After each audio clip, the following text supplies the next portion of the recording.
and how many people could die. And he said nothing. He didn't say a thing to you, me, or anybody else. He kept it secret. He hid it from the American people. He knew it was worse than the flu. He lied to the American people. He knew it wasn't going to disappear. He kept telling us a miracle was coming. Or maybe we should inject bleach into our veins. I mean, whatever. God, anyway.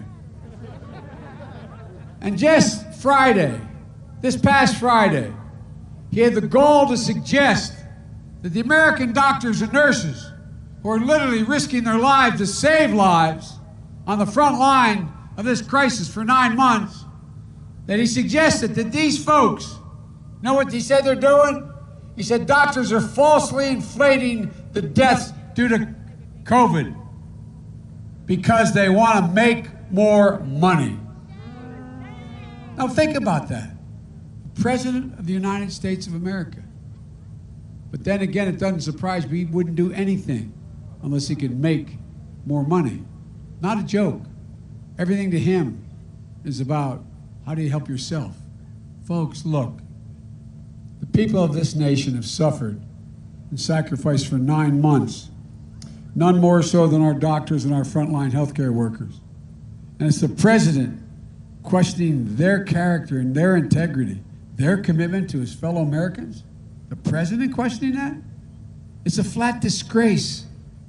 And then last night, Trump said he's going to fire Dr. Fauci. I got a better idea. Let's fire Trump and I'll hire Dr. Fauci.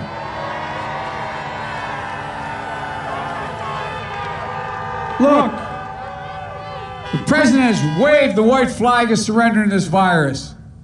I'll never do that. His chief of staff said last week, we're not going to control this virus. We're not going to control the virus. The first step to beating the virus is defeating Donald Trump.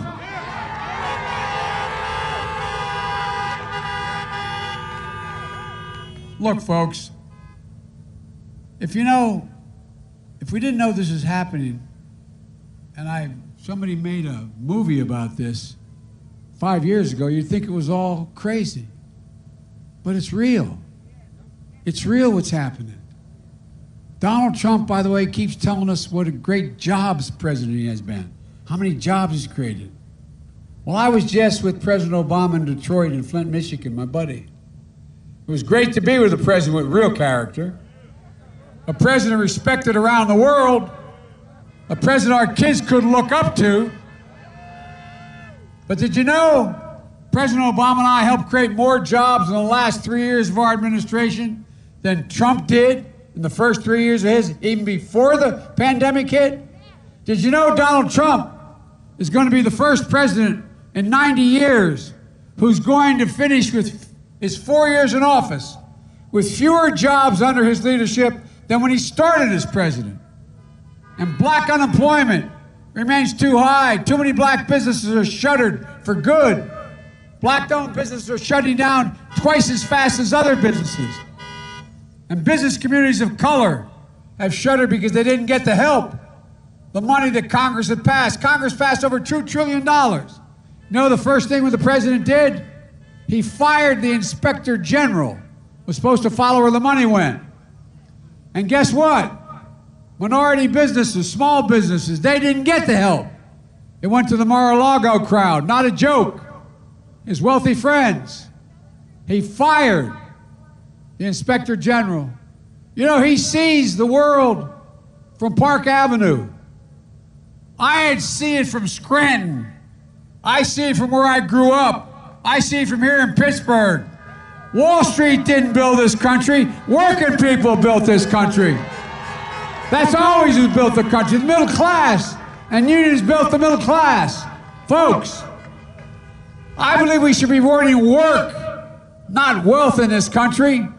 Y'all realize that just since the pandemic started, the listed billionaires in America made another $300 billion? Not a joke. $300 billion they made in the middle of the pandemic. What's going on here, folks? Well, I got a plan. And under my plan, I commit to you, no one making less than 400 grand is going to see a penny in taxes raised.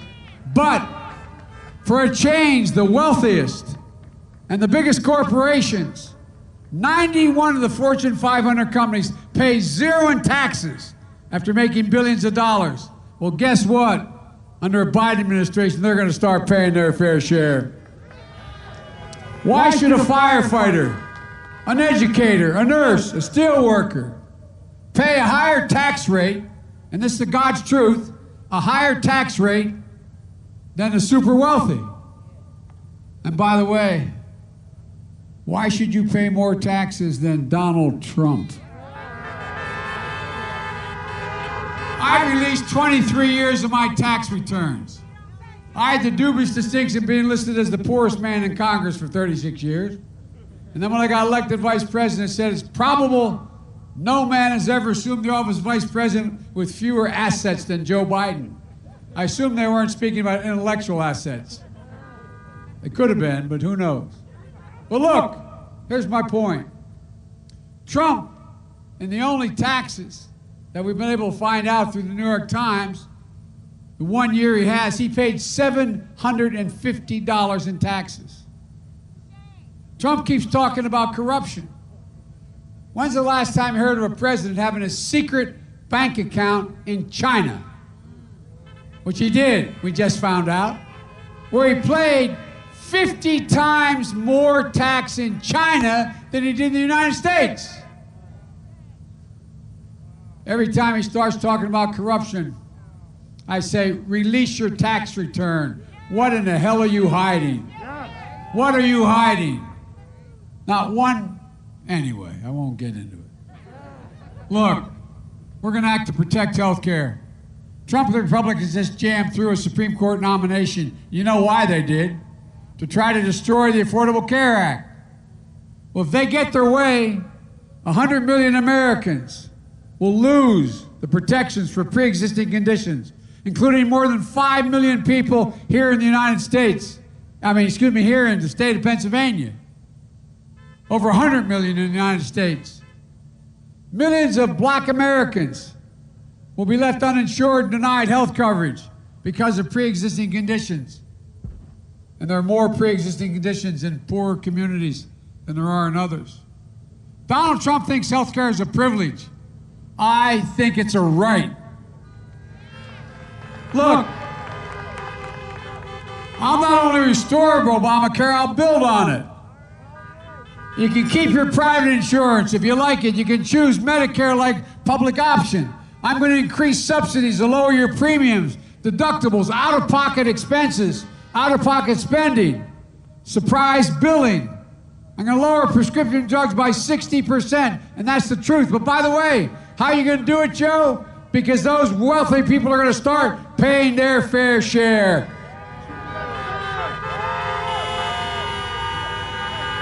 It's not about punishing everyone, it's about being fair. We'll make sure the protections for people with pre-existing conditions remain. And meanwhile, Trump publicly said, if he's reelected, he's going to defund Social Security payments. The actuary at Social Security Department said if he does that, that will eliminate Medicare by 2023. After all the people rely on Medicare. It's not going to happen, by the way. We're not going to let it happen. But that's his plan. So go home and tell your grandparents and parents we'll protect Social Security, Medicare, and Medicaid, which he won't do. And finally, we need a vote now to deliver some racial justice in America. Look, the season of protest has broken out all across this nation. Protesting is not burning and looting and violence. That can't be tolerated, it won't. But those protests are a cry for justice in the name of George Floyd, Breonna Taylor, Jacob Blake, Walter Wallace Jr. They're not going to soon be forgotten. They're not going to be forgotten by me, not by us, not by this country. They'll inspire a whole new wave of justice in America. When I met with Floyd's family, he has a little daughter, survived him. She's 6 years old. And I knelt down and I talked to her. I started to talk to her. You know what she said? She looked at me and said, Mr. Vice President, Daddy going to change the world. Daddy's going to change the world. Folks, the country is ready. The country is ready. But not with Donald Trump as president. Now he wants us to believe so much he's done for black Americans. You might have seen the debate I had with him. I was standing next to Abraham Lincoln. He said, not since Abraham Lincoln has anyone done as much for the African American community as I have. I turned to him and asked him, Abe, he got offended. He got offended. Look, Pittsburgh, honk if you think his commitment of having done more for the African American community than Abraham Lincoln is true. Honk your horn. Silence. You got it, man. Pittsburgh, honk if you think it's a bunch of malarkey. He's lying.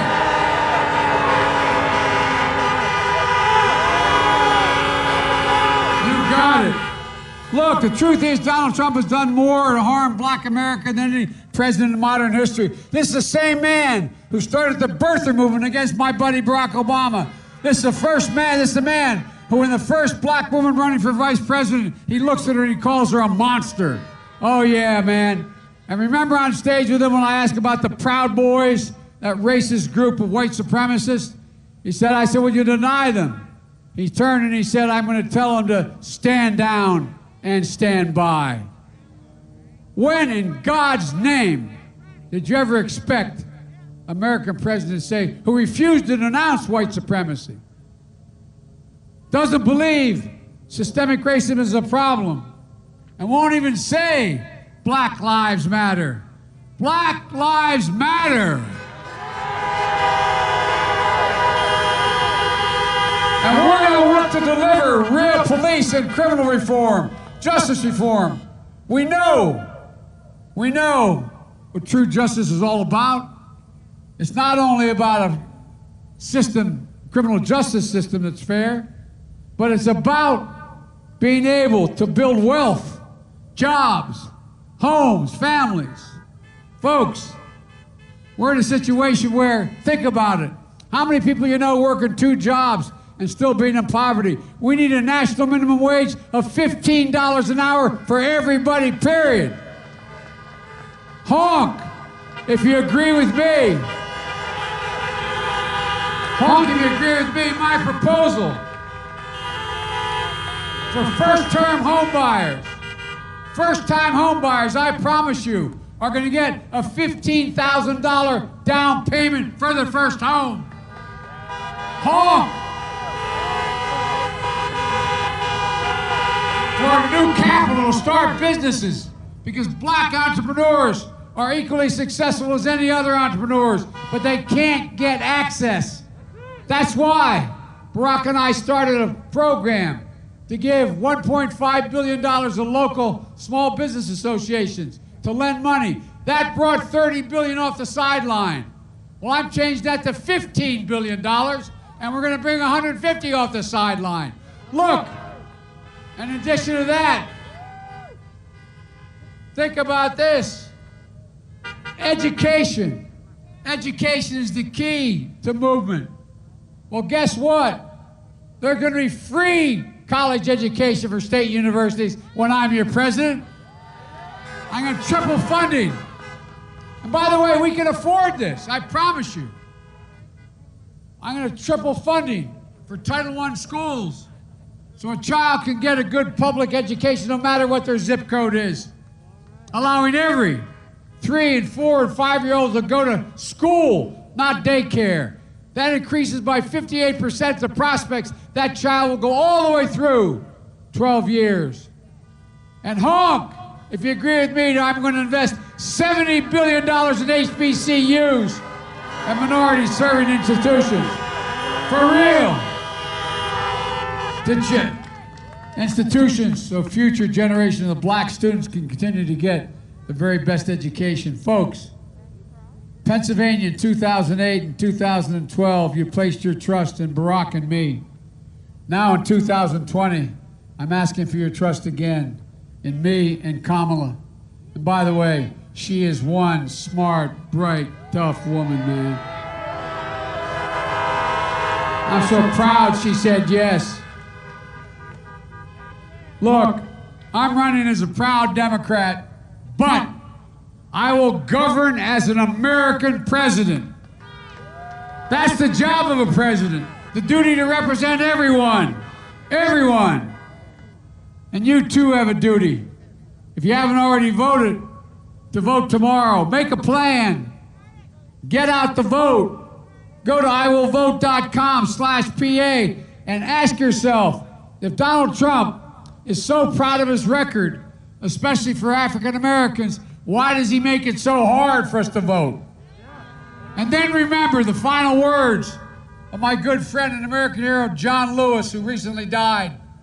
He said, the vote is the most powerful nonviolent change agent you have in a democratic society.